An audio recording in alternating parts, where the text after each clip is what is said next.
Voice of the people ప్రేక్షకులకు నమస్కారం. June 2 Telangana ఆవిర్భావ దినోత్సవం. 12 ఏళ్లయింది తెలంగాణ రాష్ట్రాన్ని మనం సాధించుకుని. ఈ సందర్భంగా తెలంగాణ ప్రజలందరికీ శుభాకాంక్షలు తెలియజేస్తున్నాను. 12 ఏళ్ల తరువాత మన ప్రయాణం ఎలా ఉంది, ఎక్కడికి చేరాం, ఎటు వెళ్ళాలి అనేటువంటిది చాలా స్పష్టంగా తెలంగాణ ప్రజలు ఆలోచించుకొని నిర్ణయించుకోవాల్సినటువంటి అంశం. 2 ప్రభుత్వాలు మారినాయి. బీఆర్ఎస్ ప్రభుత్వం 10 ఏళ్లు పరిపాలించింది. ఇప్పుడు కాంగ్రెస్ ప్రభుత్వం కూడా ఈ 2 ఏళ్లు పరిపాలించింది. రాష్ట్రానికి సంబంధించి ఒక సమగ్రమైనటువంటి అభివృద్ధి నమూనా లేకుండానే, ప్రజల సమస్యల మీద స్పష్టమైనటువంటి ఫోకస్ లేకుండానే రాష్ట్ర ప్రజల ప్రయాణం సాగుతున్నది. ప్రభుత్వాల వ్యవహార శైలి ఉంటున్నది.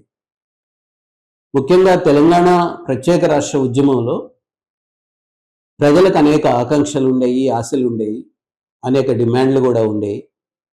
తమ జీవితాలు బాగుపడాలని, తమ వనరులు తమ చేతుల్లో ఉండాలని, తమ పిల్లలకు ఉపాధి ఉద్యోగాలు దక్కాలని ప్రజలు చాలా ఆశించారు.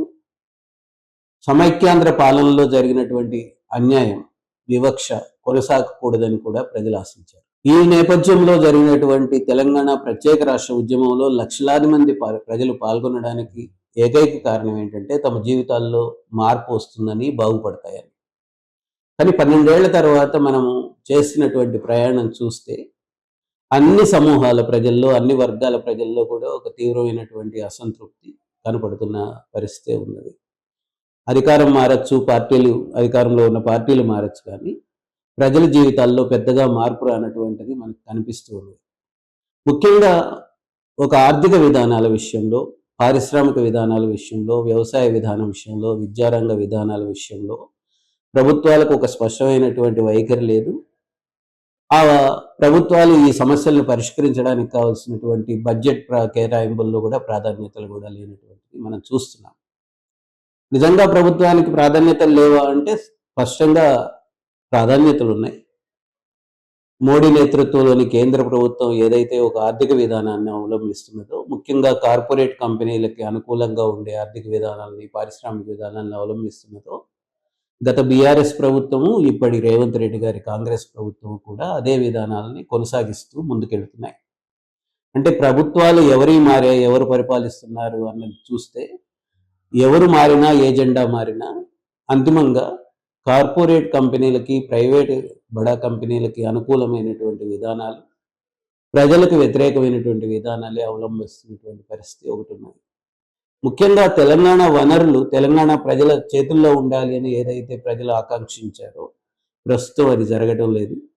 భూములన్నీ కూడా పెద్ద ఎత్తున సన్న చిన్నకారు రైతుల చేతుల్లో నుంచి, ఆదివాసీల చేతుల్లో నుంచి, అసైన్డ్ భూముల చేతుల్లో నుంచి లాక్కొని భూసేకరణ పేరుతో సేకరించి ప్రైవేట్ బడా కంపెనీలకు పెద్ద ఎత్తున భూములు కేటాయిస్తున్నటువంటిది మనం చూస్తున్నాం. అట్లాగే సాగునీళ్లు రావాలి, సాగునీళ్లు ప్రజలకు అందాలి అనేటువంటిది ఎంత కోరుకున్నారో, మిషన్ భగీరథ పేరుతో కానీ, మిషన్ కాకతీయ పేరుతో కానీ, లిఫ్ట్ ఇరిగేషన్ ప్రాజెక్టుల పేరుతో కానీ అందుబాటులోకి వచ్చినటువంటి నీళ్లన్నీ కూడా ఇవాళ పెద్ద నగరాలకి, పారిశ్రామిక ప్రాంతాలకి తరలి వెళుతున్నటువంటి పరిస్థితి చూస్తున్నాం. ఆదిలాబాద్ రైతుల ఘోష, మహబూబ్ నగర్ రైతుల ఘోష, నీళ్ల విషయంలో ఇప్పటికీ ఇంకా పరిష్కారం కాలేదు. వికారాబాద్, రంగారెడ్డి జిల్లా రైతులు కూడా నీళ్లని పొందలేనటువంటి పరిస్థితుల్లో ఉన్నారు. ముఖ్యంగా చాలా సందర్భాలలో నీళ్లు ప్రజల హక్కుగా ఉండాలని మనం అనుకుంటాం, కానీ గజ్వేల్ ప్రాంతంలో కోకోకోలా కంపెనీ ఈ లిఫ్ట్ ఇరిగేషన్ నీళ్లను వాడుకొని బాటిలింగ్ చేసుకొని మార్కెట్ చేసుకుంటున్నారు. లేదా వ్యవసాయానికి అందాల్సినటువంటి నీళ్లు వ్యవసాయానికి అందలేదు, కానీ నగరాలకి, పారిశ్రామిక ప్రాంతాలకి తరలి వెళ్ళిపోతున్నది కూడా మనం రోజువారీగా చూస్తున్నాం. అట్లాగే ఈ వనరుల విషయంలో ఆదివాసీలకి అడవిపై హక్కు ఉండాలనేటువంటిది కూడా అది వక్రీకరించబడుతున్నది. అది కవ్వాల్ ప్రాంతం కావచ్చు, లేదా చెంచులు నివసించేటువంటి నల్లమల ప్రాంతం కావచ్చు. ఈ 2 చోట్ల కూడా పులుల అభయారణ్యం పేరుతో ఆదివాసీలను బయటకు తీసుకొచ్చేసి వాళ్ళని నిర్వాసితులను చేసి ఆ భూములన్నింటిలోనూ కబ్జా పెట్టుకోవడానికి అటవీ శాఖ ప్రయత్నం చేస్తూ ఉన్నది. బలవంతంగా ఆదివాసీల్ని నిర్వాసితులు చేస్తున్నటువంటి పరిస్థితి ఉన్నది. బీఆర్ఎస్ చివరి సమయంలో ఆదివాసీ కుటుంబాలకి కొన్ని పోడు భూములకి పట్టా హక్కులు ఇచ్చింది, కానీ అడవి మీద పూర్తి హక్కు ఆదివాసీలకు ఉండేగా, సాముదాయిక హక్కులు మాత్రం ఇప్పటికి కూడా రాలేదు. ఈ ప్రభుత్వం దృష్టిలో కూడా కమ్యూనిటీ రైట్స్ ఏవైతే ఆదివాసీ ప్రజలకు రావాలో అది ఇప్పటికీ కూడా దక్కనటువంటి పరిస్థితి ఉన్నది. అట్లాగే పారిశ్రామిక ప్రాంతాలు అభివృద్ధి చెందుతున్నాయి, సేవారంగంలోకి చాలా సంస్థలు వస్తున్నాయి అని చెప్పుకుంటున్నప్పటికీ కూడా తెలంగాణ యువతకి అందులో ఉద్యోగాలు రావడం లేదు. ముఖ్యంగా తెలంగాణ ఏ ప్రాంతంలో అయితే ఆ పరిశ్రమలు వస్తున్నాయో ఆ చుట్టుపక్కల ఉన్నటువంటి పరిశ్రమల్లో పనిచేయడానికి, ఆ చుట్టుపక్కల గ్రామాల యువతకి పని ఇవ్వడానికి యాజమాన్యాలు నిరాకరిస్తున్నటువంటి పరిస్థితి ఉన్నది.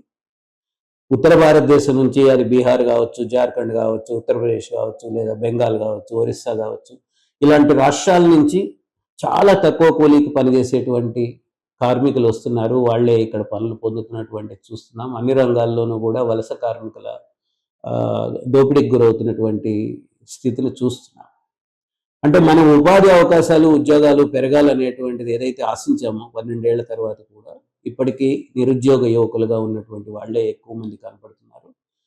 సరైనటువంటి ఉద్యోగం దొరక్క చాలా తక్కువ వేతనాలతో కొన్ని పనులు చేసుకుంటున్నా కూడా ఒక స్థిరమైనటువంటి ఆదాయం లేని పరిస్థితి తెలంగాణ యువత ఎదుర్కొంటున్నారు. అందుకని ఇవాళ ఒక స్పష్టమైనటువంటి వ్యవసాయ విధానం లేదు, ఒక శాస్త్రీయ పంటల ప్రణాళిక లేదు, ఒక అభివృద్ధి నమూనా లేదు.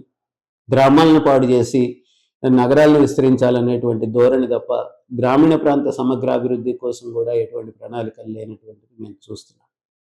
అందుకని తెలంగాణ రాష్ట్ర ఆవిర్భావ వేడుకలను ఎంత ఘనంగా జరుపుకుంటామో తెలంగాణ అభివృద్ధి నమూనా పైన కూడా అంత స్పష్టమైనటువంటి చర్చ జరగాలి.